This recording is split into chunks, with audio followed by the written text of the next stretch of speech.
Hi everyone, my name is Cherie. I'm a self-taught baker.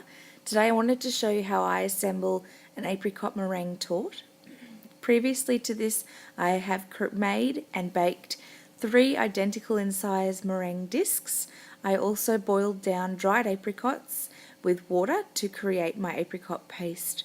It could be a little thicker than what I have today, but each batch is different.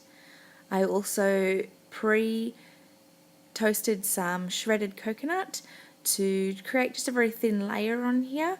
It adds another flavour to the mix, and now I'm going on with my unsweetened cream that I have whipped. You don't need to over whip it, otherwise you tend to get this kind of almost greasy buttery flavour to your cream.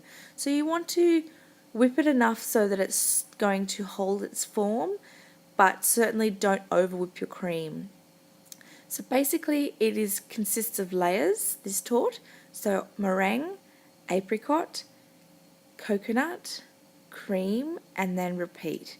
So my second layer of meringue, you don't have to be too neat with your layers, but as I'm about to show you, just pull that apricot back on top, because otherwise when you create your layer of cream over the entire torte, you may have a tendency to mix the apricot into the cream and you lose that lovely, luscious, white, crisp, clean outer edge if you get the apricot mixing into it.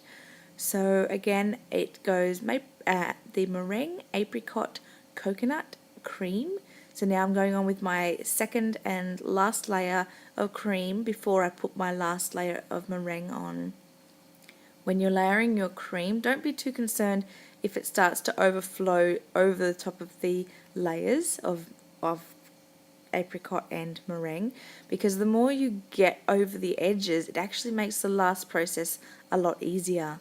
So just lightly press down your top meringue, and as I'm showing you now, what I'd like to basically be doing is pushing that bit of cream into those open cavities. Be sure to get as much cream in underneath those layers as possible, because in the end result, a torte is most impressive when you have height. Meringue obviously being dry, cream obviously moist. As they mix, you'll tend to get some collapsing happening.